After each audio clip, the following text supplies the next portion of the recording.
then the stated goal of DOGE is to streamline and combine government data, which is exactly what Palantir does. The ways that the government is defrauded is that the computer systems don't talk to each other. And obviously, CARP is loving it. Disruption, at the end of the day, exposes things that aren't working. There'll be ups and downs. There's a revolution. Some people can get their heads cut off. It's like we're expecting to see really unexpected things and to win. And what is winning, according to Palantir? This is CTO Shyam Sankar in 2021. Turning to government, we continue to advance our mission of becoming the U.S. government's central operating system as we extend our footprint across defense, healthcare, and civilian agencies. The government's operating system. They want everything to funnel through Palantir. So the U.S. government central operating system, we can put E4 actually up on the screen here.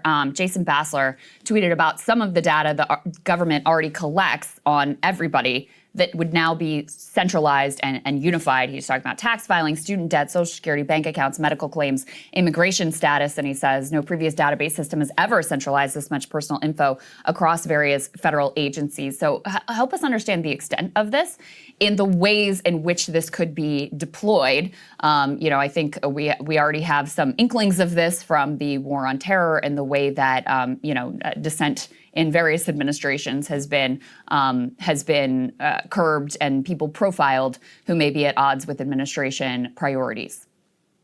Yeah, so the national security state is so pervasive in the United States that if you look at a case like ICE, which you mentioned a moment ago, there being a report on a large, I think it was a $30 million contract that they were awarded. People think of ICE as the deportation squad, which that's obviously part of their job, but they have another lesser known division that is kind of like the Homeland Security Department's own equivalent of the FBI. It's called Homeland Security Investigations.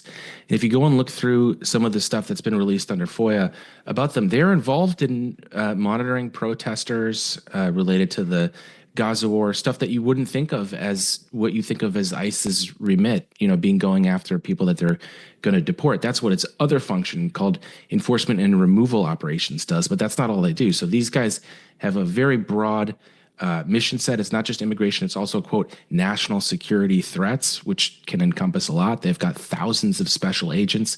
It's kind of the biggest law enforcement agency you've never heard of, Homeland Security Investigations. So not only is that all true of ICE, ICE is not actually a member of the intelligence community. So at the very least, we hear more about it because it's less secretive than some of the other agencies. My concern is the contracts that a company like Palantir is being awarded on the classified side, on the side that is the national security agencies, the part of FBI, CIA, Defense Intelligence Agency. We're not going to hear about any of that. And my sense from talking to people is that there is a massive deployment going on at that level, as well as the lower law enforcement agencies that are not a member of that system of the intelligence community like ICE. So what we're talking about now is just the tip of the iceberg and what you're actually able to see. All this is an important thing to talk about. I see what you did there.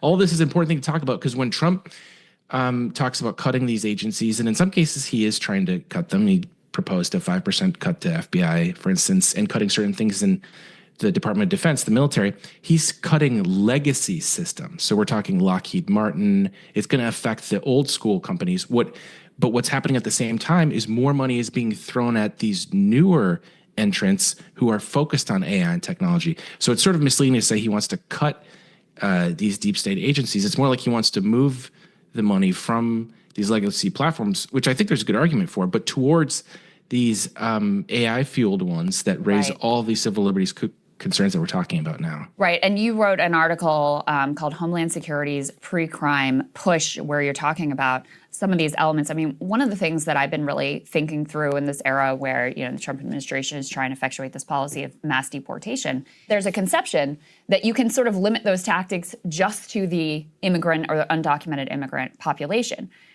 That's not possible. And I mean, we already see this in, ways that American citizens are getting swept up by ICE. You see this in the way that American citizens who may be married to an immigrant are having their liberties infringed upon. But more broadly, in order to figure out who is citizen and who is non-citizen, you got to take a look at and surveil everyone. It necessitates a vast, massive police state. Again, the priorities of which are, quite evident in the Republican Trump budget, which massively expands ICE. It also expands the Pentagon budget, massively expands detention facilities. Like, those things don't just stay aimed at the non-citizen population. It necessarily has to take a look at everyone in order to figure out who are the goodies in their view and who are the baddies. Yeah, a critical point here is that what AI allows you to do is map out networks, connections between people. That's very explicitly what they're trying to do. And that's going to, pull people into the dragnet far beyond the only individuals we're talking about. So when you send ICE out to conduct things like what's called pattern of life analysis, see where someone walks to and goes back from. Before they deport someone, they try to get a sense of their pattern of life. Where do they go about their day? Where can we try to intercept them? And as you're mapping that out, you're going to sweep up all sorts of other things. So in the case of Mahmoud Khalil, they're going to be surveilling the demonstrations of which he's participating in. It's impossible to separate those two things. And that's what we have seen again and again. There are, FOIA records to show this, that ICE is looking at the demonstrations more generally and not just people they suspect of immigration violations. So yeah, that has to be front and center to everything we think about, because again, now they can process this stuff at scale in a way they never could before. And so that is really the sort of, tipping point that we're at right now, is just the technological development has advanced to the point that they are able to accomplish this grand scheme of having a mass database of all of information and tracking us in these significant ways.